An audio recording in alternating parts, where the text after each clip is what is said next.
apakah beli rumah itu bang seseorang bisa dikatakan pencucian uang bang atau TPPU bang? Begini, saya jelaskan dulu ya. Karena TPPU ini kan dasar hukumnya Undang-Undang Nomor 8 Tahun 2010 ya, tentang tindak pidana pencucian uang. Terus kita bicara, kalau bicara tindak pidana pencucian uang, ini kan harus kita uji dulu dari kasusnya. Itu bisa saja dikatakan tindak pidana pencucian uang itu apabila uang itu hasil dari perbuatan pidana, misalnya korupsi, narkoba atau yang lain-lainnya ya, khususnya begitu. Sehingga uang kejahatan itu dialihkan untuk membeli sesuatu, misalnya membeli rumah, dan itu bisa kalau perbuatan itu terjadi. Namun ini harus kita uji pada saat fakta-fakta di persidangan. Kapan rumah itu dibeli dan kapan lokus kejadian delikti terkait kasus hukum yang timbul akibat dari tindak pidana yang dialami oleh Mbak Nikita Mirzani.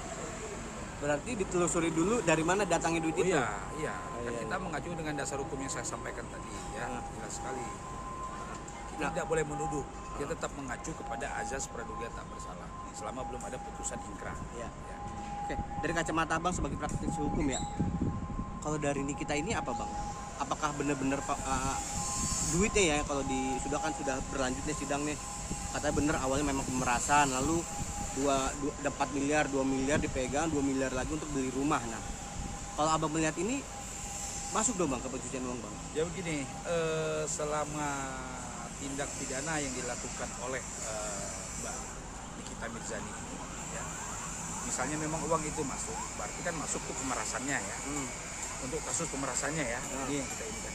Tapi untuk tindak pidana pencucian uang itu tersendiri, itu kan beda. Nah, ini harus kita uji baik secara material maupun immaterial.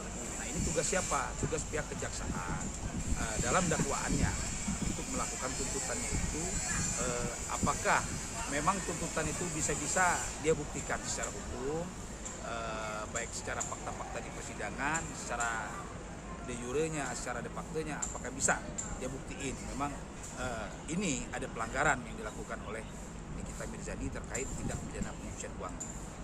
Bang, kalau TPPU itu hasilnya apa ya? Bisa dikatakan dibelikan untuk perputaran uang bang, itu ya. Kalau untuk dibelikan barang tok gitu yang nggak menghasilkan apa-apa masih disebut ya, TPPU. selama barang itu barang-barang yang berbentuk baik bergerak maupun tidak bergerak, itu termasuk hasil kejahatan. Itu termasuk tindak pidana pencucian uang. Oke? Paham kan? Di sini bergerak misalnya apa? Mobil. Tidak bergerak misalnya ya rumah. Ya bisa juga kayak benda-benda barang mati, perhiasan, apa kan bisa dibawa kemana-mana. Itu termasuk tindak pidana pencucian uang selama itu hasil dari kejahatan. Oke. Bang, tapi kan kalau diruntun bang ya kan, kalau untuk seorang Nikita Mirzani ini sendiri kan nggak mungkin kalau dia bukan orang yang nggak punya uang gitu kan, dan mungkin uang ini juga termasuk ada uang dari miliknya sendiri gitu kan. Kalau memang uang ini kan dibilang kan tercampur bang ya, otomatis tercampur kan ya. Apakah itu masih bisa termasuk bang? Masih bisa masuk? Apa emang harus diselidikin dulu? Apalagi kalau uang yang udah tercampur itu nggak bisa dilihat kan? Ya, di sini tugas para pengacaranya Mbak Nikita Mirzani untuk membuktikan itu. Mana uang yang dari hasil kejahatan, mana uang yang memang hasil dari profesional pekerjaan Mbak Nikita Mirzani selama ini.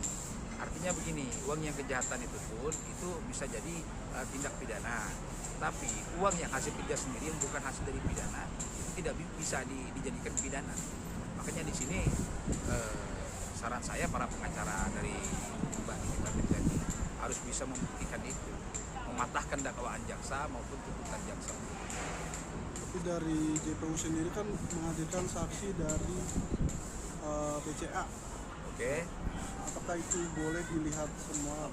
Oh iya, jaksa kan punya hak untuk menyampaikan saksi-saksi beliau ya, baik saksi-saksi fakta, saksi-saksi ahli, saksi-saksi yang memberatkan untuk dakwaan mereka kepada terdakwa Mbak Nikita Mirzani. Artinya sah-sah saja. Begitu juga dengan pihak dari para pengacara Mbak Nikita Mirzani, dia berhak untuk menyampaikan saksi-saksi selanjutnya untuk pembelaan Mbak Nikita Mirzani. sah-sah saja berdasarkan apa? KUHP Undang-Undang Nomor 8 tahun 81, di mana saksi itu punya hak di kedua belah pihak, baik maupun dari terdakwa maupun dari JPU. Nanti hakim yang akan menilai, mempertimbangkan itu, apakah seorang Nikita Mirzani ini benar-benar melakukan tindak pidana, kesalahannya sampai di mana, apakah masuk pemerasan, apakah cukup di pemerasannya saja, apakah ada juga tindak pidana pencucian uang. Nanti kan ada pasal-pasalnya tuh, pasal mana yang menentukan, misalnya primer, subsidiar, lebih subsidiar, dalam tuntutannya nanti kan akan seperti itu.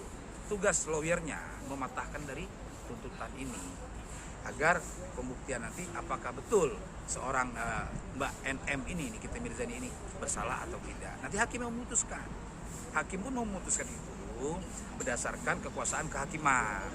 Nah, kekuasaan kehakiman ini hakim punya hak, dia punya hak tunduk pada diri dia sendiri, kepada Tuhan dan kepada orang banyak. Itu sih.